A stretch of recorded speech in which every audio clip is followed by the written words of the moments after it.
యెషయా గ్రంథం 57వ అధ్యాయం 17వ వచనం. యెషయా గ్రంథం 57వ అధ్యాయం 17వ వచనం. యెషయా గ్రంథం 57:17వ వచనం. వారి లోభము వలన కలిగిన దోషమును బట్టి నేను ఆగ్రహపడి వారిని కొట్టి తిని నా ముఖమును మరుగు చేసుకొని కోపించి తిని వారు తిరుగుబడి తమకిష్టమైన మార్గమును నడుచుచూ వచ్చిరి. ఎంత భయంకరమైన మాట! మొదటిది నీలో తిరుగుబాటు స్వభావం ఉంది, రెండోది నీలో అపనమ్మకం ఉంది, అంతకంటే ఎక్కువగా వారు తమకిష్టమైన త్రోవలో నడుచుచూ ఆయన మీద తిరుగుబాటు చేస్తూ వచ్చారు. ఆ చివరి వచనం చదువున్నాను.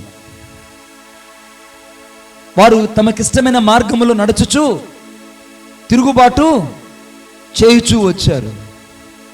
ఈ రాత్రి నీకిష్టమైన మార్గం నువ్వు ఎప్పుడైనా దేవుణ్ణి అడిగావా? యేసయ్యా, నా జీవితంలో నువ్వు ఏది కోరుకుంటున్నావో అది చేయని అడిగావా? సేవకులను పరిశుద్ధాత్మ దేవుడు చాలాసార్లు బహిరంగంగా ఎప్పుడు కొట్టడు. నాకు తెలిసినంత వరకు ఆయన ఎప్పుడు బహిరంగంగా కొట్టడు. వారు ఎప్పుడైతే ఒంటరిగా దేవునికి దొరుకుతారో అప్పుడు దేవుడు వారిని ఎక్కడ పాట్లాడి తీసేస్తాడు. ఆమేన్. నాకైనా మీకైనా నో ఎగ్జంప్షన్.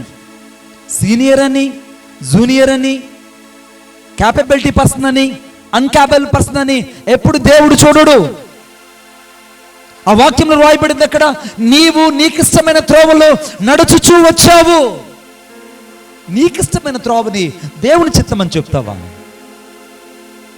నీ స్వచిత్తానికి వ్యతిరేకంగా పాపం చేస్తూ ఇంకా నువ్వు దేవుని చిత్తాన్ని గురించి వ్యతిరేకంగా మాట్లాడుతూ ఇంకా లోపల చచ్చిపోయిన స్థితిలో బతుకుతున్నావే, నిన్నేమన్నాలి బిడ్డ? రాత్రి నా మాటలు నీ హృదయంలోనికి వెళ్ళని. మొదటి నీలో ఉన్న తిరుగుబాటు ఈ రాత్రి నువ్వు గ్రహించాలి. ఎక్కడ తిరుగుబాటు చేశావో నీ తిరుగుబాటు పాపాన్ని ఇప్పుడే యేసుక్రీస్తు ప్రభు దగ్గర ఒప్పుకొని విడిచిపెట్టాలి. మౌంట్ సౌండ్ పెట్టినాను. ఎక్కడ నువ్వు వ్యతిరేకంగా పాపం చేశావో అక్కడ నువ్వు దేవునికి ఎదుట పశ్చాత్తాపడాలి.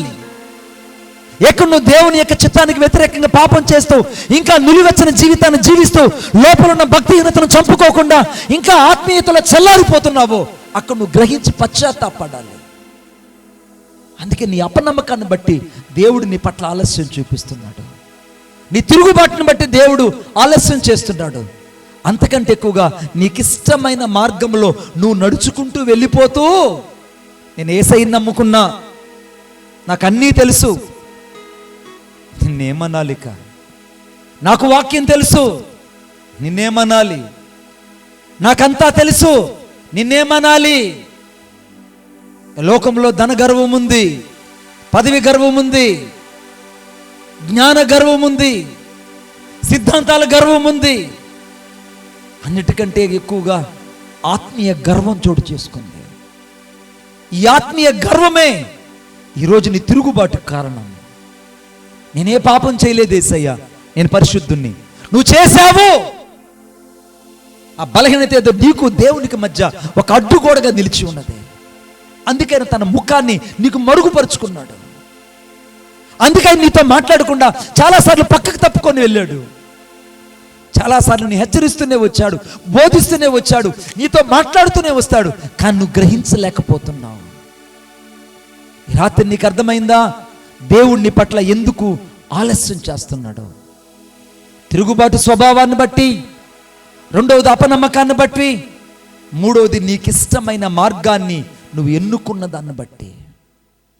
ఈ రాత్రి నువ్వు పశ్చాత్తాపడి, ప్రభువా నేను ఇంకా అలా చేయనేసయ్యా, బుద్ధిహీనుణ్ణి, ఏదో తెలుసో తెలియకో చేశాను, నన్ను క్షమించు, ఇక నుంచి నా బతుకును మార్చుకుంటానని ఉన్న పాటును నీ జీవితాన్ని యేసయ్యకిస్తే ఆయన ఇప్పుడే నీ పట్ల దయ చూపించడానికి ఇక్కడ నిలిచి ఉన్నాడు. కొట్టండి చప్పట్లు గట్టిగా, ఇంకా గట్టిగా. రెండవది, మొదటిదేమో తిరుగుబాటు స్వభావం, రెండవ స్వభావం ఇంకొకటి ఉంది. చదవండి నాతో పాటు. యెషయా గ్రంథం 30వ అధ్యాయం 1వ వచనం. యెహోవా వాక్కు ఇదే, యెహోవా వాక్కు ఇదే, లోబడని పిల్లలకు శ్రమ, లోబడని పిల్లలకు శ్రమ, పాపమునకు పాపము కూర్చుకున్నట్లుగా, పాపమునకు పాపము కూర్చుకున్నట్లు వారు నన్ను అడుగకనే ఆలోచన చేదురు, నన్ను అడుగకనే ఆలోచన నా చేయుచు, ఆత్మ నియమింపని సంధి చేసుకుందురు. నా ఆత్మ నియమింపని సంధి చేసుకుంటున్నారు. చాలండి. లోబడనొల్లని పిల్లలకు శ్రమ. ఈ రాత్రి లోబడనొల్లని స్వభావం నీలో ఉంది. మొదటి తిరుగుబాటు అనే స్వభావం ఉంది. రెండవది లోబడనొల్లని స్వభావం, డిస్ఒబీడియన్స్. కొంతమంది పైకి బాగా భక్తికి కనపడతారు, కొంతమంది పైకి బాగా భక్తి జీవితాన్ని జీవించినట్టే ఉంటారు. కానీ లోపల చూస్తే ఎముకల వాసన, దుర్గంధమైన వాసన, ఎక్కడ చూసినా కుళ్ళు, ఎక్కడ చూసినా అచితేంద్రియాలన్నీ కూడా పాడైపోయి ఉంటాయి. దానికి కారణం ఏంటో తెలుసా? వారి జీవితాలలో లోబడనొల్లని స్వభావం. మరి లోబడడానికి కారణం ఏంటి? దేవుని వాక్యం బోధిస్తూనే ఉంటుంది, కానీ వాళ్ళు దురద చెవులు కలిగిన వారై దేవుని వాక్యాన్ని పెడచెవులు పెడుతుంటారు. వీరు లోబడనొల్లని వాళ్ళు.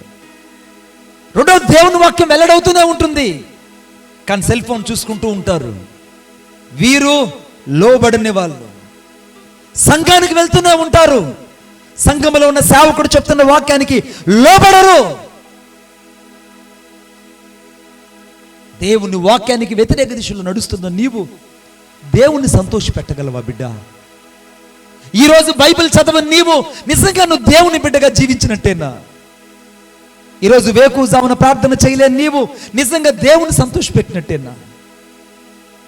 అందుకే వాక్యం రాయబడింది మార్కు సువార్త 1వ అధ్యాయం 35వ వచనంలో, ఇంక నువ్వు చాలా చీకటి ఉండగానే ఆయన పెందలకని లేచి ప్రార్థన చేయుటకు ఏకాంతంగా అరణ్య ప్రదేశం వెళ్ళి అక్కడ ప్రార్థించుచున్నాను రాయబడిందండి.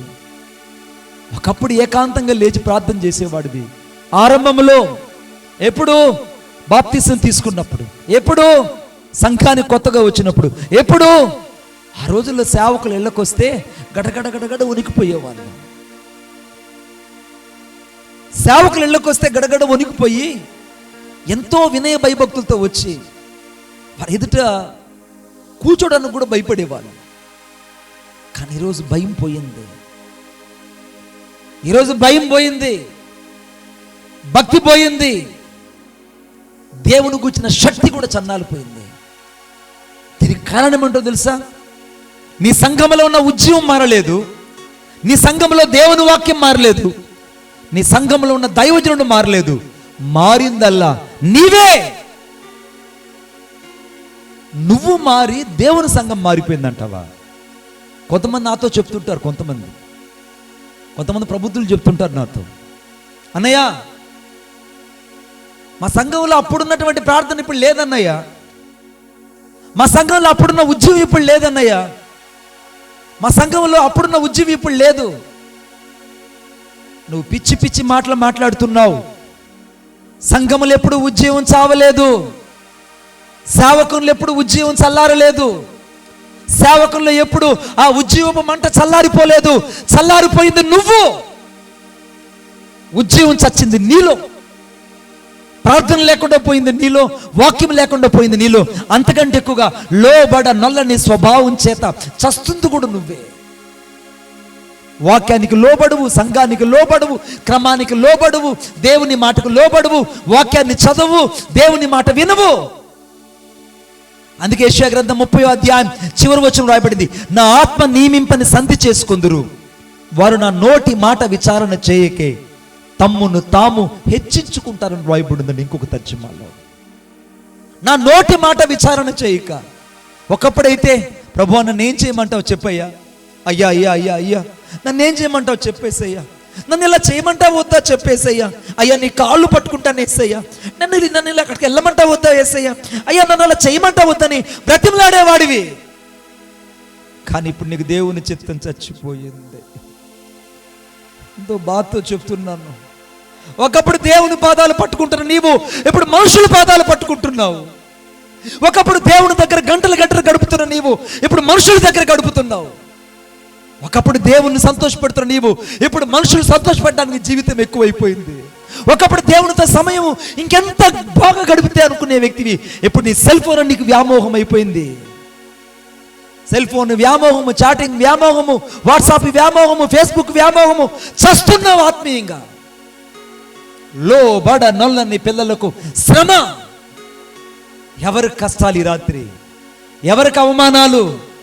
ఎవరికి చింతలు? ఎవరికి కన్నీళ్లు? కేవలము లోబడ నొల్లని ప్రజలకు మాత్రమే. ఈ రాత్రి ఇదే కాదు నీ ఆలస్యానికి కారణము. నేను ఈ ప్రాంతానికి వచ్చేటప్పుడు అడిగాను, ప్రభువా ఏంటి ఆ ప్రాంత ప్రజల గూర్చి? నన్ను దైవజనులు దావీదు గారు పిలిచారు. సజ్జాపురం నుంచి నాకు మొదటిసారి కాల్ వచ్చినప్పుడు నేను అలాగే అన్నాను, ఉపరిపాలెం ఎక్కడో నాకు తెలియదు, నేను వెళ్ళాలి ప్రభువా, ఏం చేయాలన్నప్పుడు నాతో ప్రభువు చెప్పాడు, నా బిడ్డ వాళ్ళు తిరుగుబాటు చేస్తున్నారా. రెండోది వాళ్ళ లోబడిన స్వభావం ఉంది.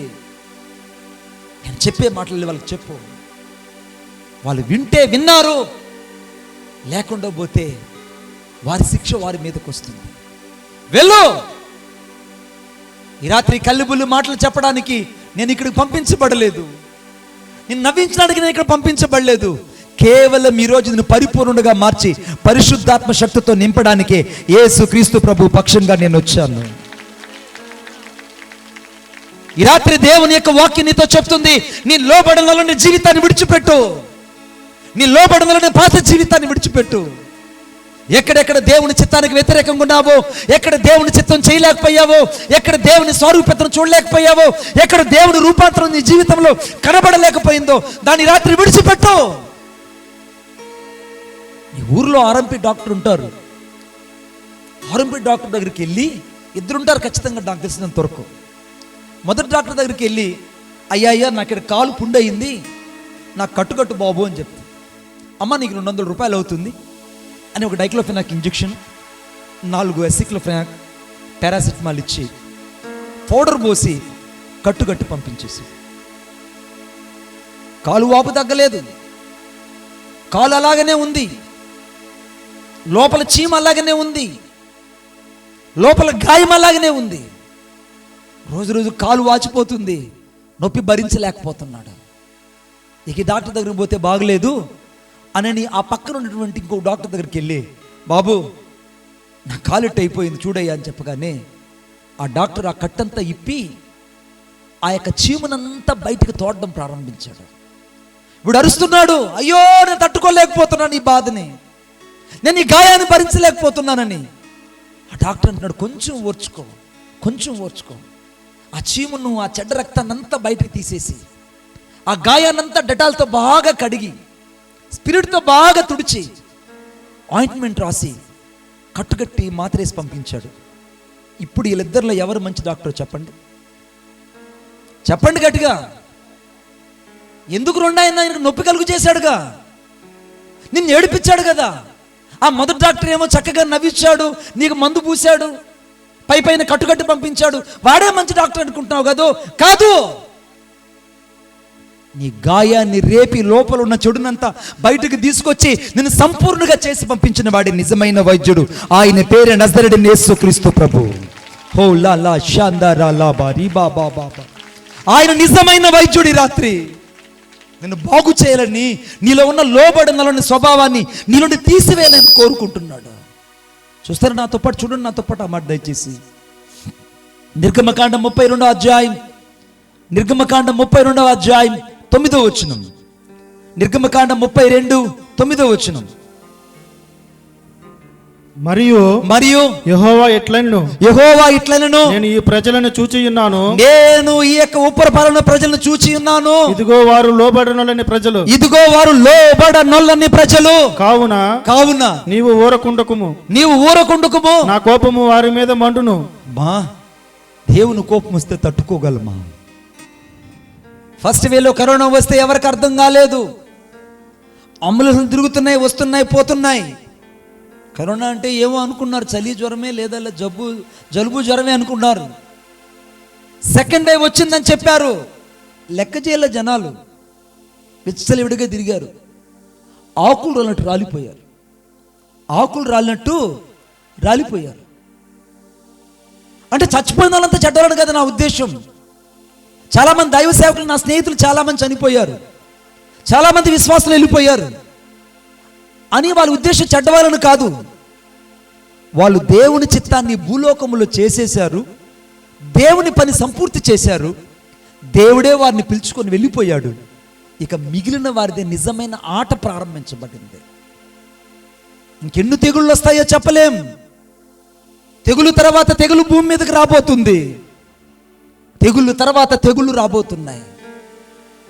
వారు లోబడ నొల్లని ప్రజలు, వారిని నేను చూచి ఉన్నాను, నేను వారితో పాటు రాను, నా కోపం వారి మీద మండని, నా కోపం వాళ్ళ మీదకి రాని. మోషే వెళ్ళి బతిబలాడుతున్నాడు, అయ్యా నీ కోపం వీళ్ళ మీదకి వస్తే చచ్చిపోతారయ్యా ఈ 25 లక్షల మంది. వీళ్ళ ఐగుప్తులోంచి బయటకు తీసుకొచ్చామయ్యా, నీ కోపం వీళ్ళ మీదకి వస్తే అరణ్యంలో వీళ్ళు రాకులు రాలిపోయారు. ఇప్పటికే సగం మంది, అనేక మంది ఎడారిలో పాతి పెట్టాం, అనేక మంది సీను అరణ్యములో, జీపు అరణ్యములో పాతి పెట్టాం. అరణ్యములో ఆకులు రంగుంటే జల జల జల రాలిపోయారు. నీ కోపం మండనీయద్దయ్యా, మీరు లోబడదాలని ప్రజలే, కానీ ఒక అవకాశం ఇవ్వు. దేవుడు అన్నాడు, మోషే ఇక లాభం లేదు, నేను నిన్ను నీ బిడ్డలను పైకి తీసుకొస్తా. I will give the great chance to you. I will raise up your family. Look at me. నన్ను చూడు, నేను నిన్ను నీ బిడ్డల పైకి తీసుకొస్తా. నిన్ను నీ బిడ్డల పైకి తీసుకొచ్చి గొప్పవారిని చేస్తాను. ఒకవేళ మనలాంటి వాళ్ళు పాస్టర్ లేదా నాలాంటి వాళ్ళు ఉంటే, అయ్యా అయ్యా ముందు ఆ పని చేసేయ్యా, ముందు ఆ పని చేయ్యా చాలు. ఎందుకంటే ఈ సంఘానికి ఎంత బోధించినా వాళ్ళు వినరలయ్యా. ఎన్నిసార్లు వాక్యం చెప్పినా అర్థం కాదయ్యా. ఎన్నిసార్లు నేను కడుపు మార్చుకొని ఉపవాసం ఉండి కన్నీరు విడిచి ప్రార్థన చేసినా వాళ్ళకి బోధ అర్థం కావట్లేదయ్యా. తీసేయ్యా, ఇంక వాళ్ళని ఇక తీసేయి. నన్ను నా బిడ్డలు పైకి అయ్యా చాలు, నేను నీ సేవకుడు కాదయ్యా, నన్ను నా బిడ్డలు తెచ్చావంటే ఊరు మొత్తం మెచ్చుకుంటారయ్యా అని ఉండే వాళ్ళమేమో. కానీ మోషే అన్నాడు, అలాగనద్దు ప్రభువా, వీళ్ళు ఎంతైనా నీ ప్రజలు, వారి మీద నీ కనికరమ రానిమ్ము, నీ దయ రానిమ్ము, వారిని రాత్రి మార్చు అన్నాడు. కొట్టడు చప్పట్లు గట్టిగా, ఈ రాత్రి మార్చు. వాళ్ళు మారుతారయ్యా. వాళ్ళు చంపేస్తే ఏమవుతుందయ్యా? చూసే వాళ్ళంతా ఏమనుకుంటారు? దేవుడు వారిని బయటికి తీసుకెళ్ళాడు, అరణ్యంలో చంపేశాడు అంటారయ్యా. నీ నామానికి దూషణ వస్తుంది. నా బిడ్డలు పైకి తేవద్దు, నా భార్యను పైకి తేవద్దు. మేము ఇలాగనే ఉంటాం, మేము లేవీలు కనుక నీ స్వాస్థ్యంగా బతుకుతాం. కానీ వీళ్ళు నీ ప్రజలయ్యా, వీళ్ళ మీద నీ దయ వస్తే వీళ్ళు నీ కొరకై ఒక సాక్షార్థమైన సమూహాలుగా బతుకుతారు. ఒక సాక్షార్థమైన సమూహాలుగా వీళ్ళు నీ కోసం బ్రతుకుతారు, బ్రతికిస్తారు. వీళ్ళని పైకి తేయ్యా చాలు. వీరు లోబడుందని ప్రజలు కావచ్చు, కానీ వీరు ఆత్మ నియమింపని సంధి చేసుకునే వాళ్ళు కావచ్చు, కానీ నీ నోటి మాట విచారణ చేయని వాళ్ళే కావచ్చు. కానీ ఈ రాత్రి ఒక్క అవకాశం మళ్ళా ఇయ్యయ్యా, వాళ్ళు ఈ రాత్రి మళ్ళా సరి చేసుకొని నీ పాదాలు పట్టుకొని నీవే శరణని చెప్పేటట్టు చేస్తాడు. నీవే ఇక దిక్కెనటట్టు వారిని చేస్తాను. ఈ రాత్రి ఎవరు కావాలి నీకు? మొదటి అంశం చెప్పాను, తిరుగుబాటు స్వభావం. రెండవ అంశం చెప్పాను, లోబడ నల్లని స్వభావం.